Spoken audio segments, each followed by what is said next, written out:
Hi guys, welcome back to the chart decipher. और बात करते हैं आज के मेरे एनालिसिस के ट्रेड की एनालिसिस के बारे में। क्या मैंने ट्रेड लिस्ट का ब्रेक डाउन करते हैं, क्यों लिया, सब कुछ। तो जैसे आपको दिख रहा होगा, यहाँ पे एक ही ट्रेड है। सुबह 10:53 का ट्रेड लिया हुआ है। यहाँ पे 10:53 पे लिया है ये ट्रेड, और यहाँ पे 10:53 और 27, मतलब यहाँ पे करीब करीब मैंने इसको 24 सेकंड में इस ट्रेड को सेल भी कर दिया, 24 सेकंड्स में। ठीक है, पोजीशन साइजिंग मेरी सिर्फ और सिर्फ यहाँ पे 25% थी। इस ट्रेड में सिर्फ 25% पोजीशन साइजिंग थी। ठीक है, जैसे मैं बताता हूँ, मैं सिर्फ 25% ही ट्रेड करूंगा। अब यहाँ पे कोई मेरी यहाँ पे एग्रेसिव पोजीशन नहीं होगी। 50% या 100%, सिर्फ 25% पोजीशन साइजिंग थी। कोई भी ट्रेड बनेगा इंट्राडे का तो। और मैंने यहाँ पे 10:53 तिरपन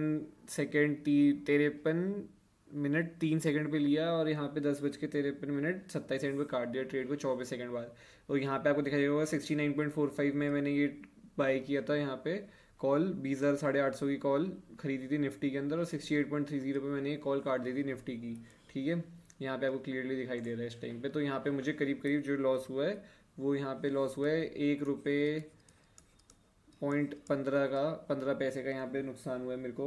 आपको दिख रहा होगा। और बहुत ही छोटा लॉस है, मतलब बहुत ही कुछ, मतलब 1 रुपये का स्टॉप लॉस तो कुछ भी नहीं होता है निफ्टी में। 10 रुपये के स्टॉप लॉस तो कम से कम रहते ही हैं लोगों के, 10-20 रुपये के। तो 1 रुपये के स्टॉप लॉस दिया, ज़्यादा बड़ा स्टॉप लॉस यहाँ पे कुछ खास दिया नहीं है। अब रीज़न बताया था क्यों स्टॉप लॉस दिया, क्यों निकला, और क्या ट्रेड भी क्यों लिया था।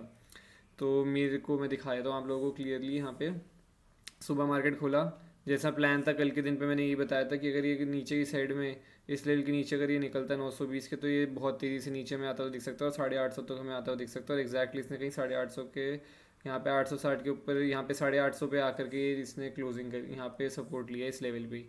ठीक है, जो ये लेवल था 850 का, इधर ही इसने सपोर्ट लिया अपने कल के दिन भी। और यहाँ पे 850 मैंने बताया था अपनी एनालिसिस वीडियो, आप जाके देख सकते हो।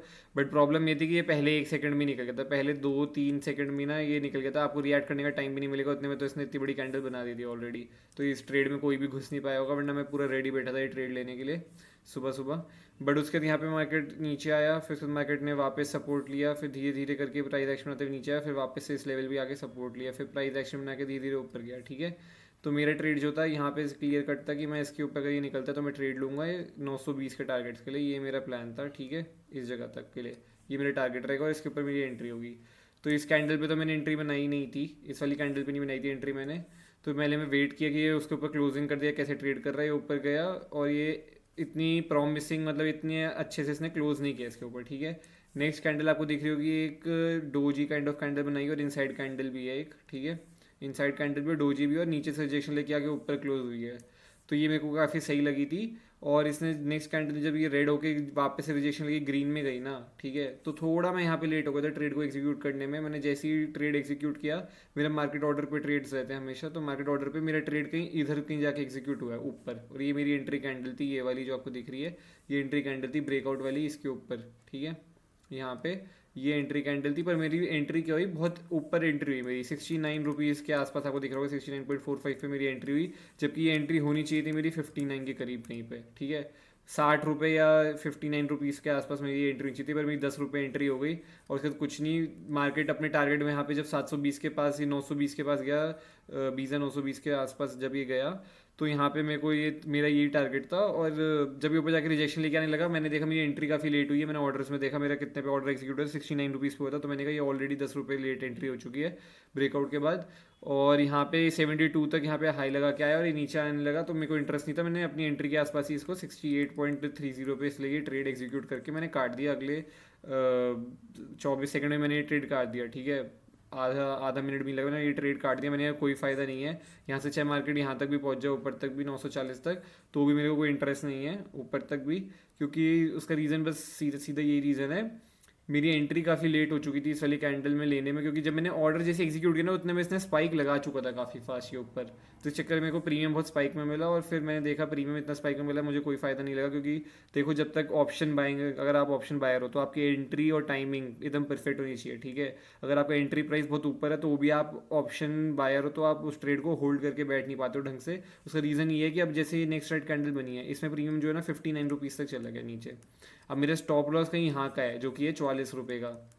69 पे मेरी एंट्री है, 44 रुपये का मेरा स्टॉप लॉस है। जो कि यहाँ पे स्टॉप लॉस अगर आप देखोगे तो करीब करीब, नहीं तो ये 20 और ₹25 का स्टॉप लॉस हो गया निफ्टी का। से ₹25 का स्टॉप लॉस काफ़ी बड़ा स्टॉप लॉस होता है, ठीक है। बैंक निफ्टी की स्टॉप लॉस 30-30 40-40 रुपये के रहते, तो ₹25 का स्टॉप लॉस यहाँ पे बनता, काफ़ी बड़ा स्टॉप लॉस था। कोई पॉइंट नहीं था, टारगेट जो था बहुत छोटा सा था, ठीक है। Risk to reward ratio maintain करना बहुत इंपॉर्टेंट है, मैं हमेशा बताता रहता हूँ आप लोगों को। रिस्क टू रिवॉर्ड रेशियो जो है मेंटेन करना बहुत इंपॉर्टेंट है, यहाँ पे रिस्क टू रिवॉर्ड नहीं मेंटेन होता। तो मेरा यही था प्लान कि मैंने लिया तो था, पर अगर 59 पे एंट्री जाती तो मैं इस कैंडल तक ज़रूर होल्ड करके बैठता एक बारी को, या मे बी मैं इस कैंडल जब ये ऊपर गया था और फिर वापस नीचे आता तो मैं यहाँ कहीं पे ट्रेड अपना काट देता, तो मेरे को 5-6 रुपये प्रॉफिट में ट्रेड क्लोज हो जाता मेरा। करीब करीब 65-64 पे मेरे ट्रेड कहीं क्लोज हो जाता अगर मैं 59 पे एंट्री बनी होती जिस टाइम पे मैं इसको ट्रैक करता प्रीमियम को यहाँ पे, ठीक है। बट मेरी एंट्री 69 पे हुई तो मैंने काट दिया। मेरा सीधा सीधा प्लान था कि भाई अब ये यहाँ से ऊपर कहीं पे भी चला जाए, मुझे कोई इंटरेस्ट नहीं है इस ट्रेड लेने में, क्योंकि मैं एग्जिट कर चुका हूँ। और क्लियर कट हमारे को ये क्लैरिटी रखने में दिमाग में बहुत ज़रूरी है, हमेशा समझाता हूँ कि अपने दिमाग में क्लैरिटी बनानी बहुत ज़रूरी है। अगर आपने कोई ट्रेड एग्जिट किया तो उसके पीछे कुछ ना कुछ तो आपकी एनालिसिस थी, तो आप वापस से उस ट्रेड के अंदर री एंटर मत करो, ठीक है। सीधी सीधी सी बात है। अब कुछ नहीं हुआ, अगली कैंडल में 59 तक आया, उससे अगली कैंडल में इसने वापस से यहाँ पे पुल बैक लेके एक अच्छी ग्रीन कैंडल बनाई और ये यहाँ पे कहीं ऊपर इधर तक गया और इसने 87 रुपीज़ का स्पाइक लगाया जो मैंने 69 का लिया था, बट मैंने उसे 68 में काट दिया, ठीक है। तो मेरे को नुकसान में काटा, जबकि गया उसके 10 मिनट बाद 87 तक भी था, ठीक है। बट रीज़न वही मैंने जैसे बताया आपको कि आप इसको होल्ड करना मुश्किल होता है हमेशा, क्योंकि आपको नहीं पता है, आपको ये दिख रहा है ये कैंडल बनी है। अब फॉर एग्जांपल मैं यही कहता नेक्स्ट कैंडल भी रेड बन के ये नीचे आ जाता तो मेरे को कितना लॉस हो जाता, अगर आप ये सोचो, ठीक है। आप इस तरीके से सोचो, आप ये मत देखो कि जो हो चुका है उसके बेसिस से आप ये मत सोचो। यहाँ पे जब लाइव मार्केट होता है ना, लाइव मार्केट होता है जब ये रेड कैंडल बन रही होती है ना, प्रीमियम नीचे आते हुए दिखता है, तो आप हम लोगों से होल्ड नहीं हो पाता है। हम लोगों को लगता है कि भाई ये कहीं गिर ना जाए, आपकी साइकोलॉजी ऐसी होती है कहीं गिर ना जाए, कुछ हो ना जाए, ठीक है। तो इसलिए यहाँ पे जब तक ये कैंडल बनी नहीं थी तब तक आपको क्या पता अगली कैंडल क्या बन सकती है। अगली कैंडल रेड स्टार्ट होती तो आप डर के यहाँ पे भाग जाते हो, लॉस और ज़्यादा बड़ा लेके जाते हैं। तो इसलिए मैंने ₹1 का स्टॉप लॉस देके मैंने कहा कोई नहीं, अपने एंट्री प्राइस के पास ट्रेड कट रहा है, कोई फ़ायदा नहीं है, एंट्री लेट हो चुकी है, काट दो इसे और छोड़ दो। और उसके बाद अब मार्केट में कुछ है नहीं, तो इसलिए मैंने सोचा कि वीडियो रिकॉर्ड करता हूँ आज के दिन की ट्रेड की। यहाँ पे मार्केट कुछ नहीं कर रहा है, टोटल साइडवेज हो चुका है, इसके बाद मार्केट ने कुछ किया ही नहीं है यहाँ पे, लिटरली कुछ नहीं कर रहा है मार्केट, धीरे धीरे करके ऐसे ऐसे करके नीचे नीचे आ रहा है। एक यहाँ पे एक अपना वीज़ा 900 पे नया बेस बना लिया इस मार्केट ने, अगर देख रहा होगा, अगर इसके नीचे ये आता है वापस तो ये हमारे को मेरे ख्याल से यहाँ पे आता हुआ दिख सकता है। बट मुझे आज के दिन पे कोई इंटरेस्ट नहीं है ट्रेड लेने में, क्योंकि मेरे अकॉर्डिंगली ये साइडवेज हो चुका है, ठीक है, काफ़ी। तो आई होप आपको एनालिसिस सही लगी हो यहाँ पे।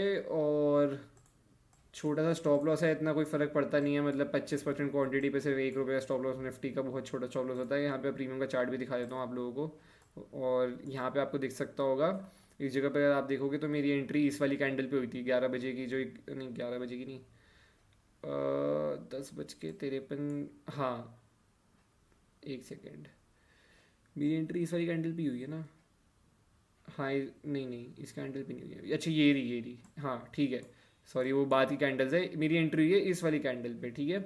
ये कैंडल जब ऊपर निकली है, मेरी एंट्री देखो ये कितना हाई लगाया है, 73 का हाई लगाया है, 10:50 वाली जो है कैंडल, इसमें हुई है मेरी एंट्री। और इसने हाई देखो कितना लगाया है यहाँ पे, 73 का हाई लगाया है। उसके बाद ये नीचे आया अपने यहाँ पे, और ये नीचे आ रहा था तो मैंने इसको 69 के आसपास काट दिया। अगली कैंडल आप देखो लो इसने लगाया है यहाँ पे 58 तक का, 57 तक का लो लगा रखा है, 58-57 का लो है।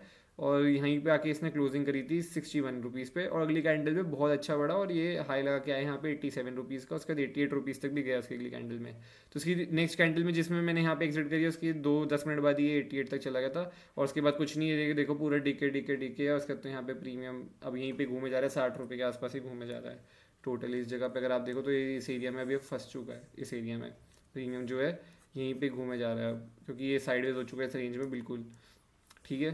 तो ये देखो यहाँ पे आपको दिख रहा होगा 44 रुपये के आसपास का यहाँ पे स्टॉप लॉस बनता। एंट्री मेरी हुई है कहीं इस जगह पे इतनी ऊपर, अगर ये एंट्री मेरी इस जगह पे हो जाती ना, तो मैं इस ट्रेड को इस वाली कैंडल में मे बी होल्ड कर लेता, या मैं मे बी इसको कहीं यहाँ कहीं पे काट के निकल जाता, ठीक है। 60 रुपये के आसपास कहीं काट के निकल जाता, 64 के आसपास कहीं काट के निकल जाता शायद इस कैंडल में, क्योंकि मेरे टारगेट ऑलमोस्ट अचीव कर ही लिया था इसने 920 का, ठीक है। तो मैं शायद इस जगह इस वाली कैंडल में ही निकल जाता, ज़्यादा बड़े टारगेट सही नहीं इंट्राडे में मेरे, क्योंकि मुझे पता है मार्केट एक ट्रेंड दे चुका है हम लोग को ऑलरेडी ऊपर की साइड का। अब मार्केट छोटे छोटे ट्रेड्स ही देगा और आपको छोटे छोटे पॉइंट्स ही कैप्चर करने होते हैं, बड़े पॉइंट्स के लिए आप यहाँ पे होल्ड करके नहीं बैठ सकते हो। तो 920 तक का टारगेट था, वो ऑलरेडी ऑलमोस्ट हिट हो चुका था इस वाली कैंडल में ही। तो बट एक प्रॉब्लम ये थी कि अगर एंट्री यहाँ पे होती तो यहाँ पे मैं कहीं निकल सकता था, या यहाँ पे कहीं निकल सकता था, टॉप पे तो नहीं निकल सकते हो आप, बट कहीं मैं 65-64 रुपीज़ में इसीलिए मैं कहीं निकल जाता, ठीक है।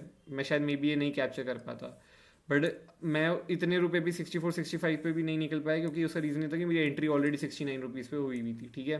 तो ये हमेशा ध्यान रखना कि टाइमिंग, ऑप्शन बाइंग में टाइमिंग बहुत मैटर करती है। आपको प्रीमियम कितने रुपए में मिला, कैसे मिला, उस पर भी बहुत डिपेंड करती हैं चीज़ें, ठीक है। आई होप आपको वीडियो अच्छी लगी हो, प्लीज़ लाइक करना, शेयर करना, सब्सक्राइब करना और कमेंट करके बताना आप लोगों का दिन आज मार्केट में कैसा गया। Bye bye, take care, see you.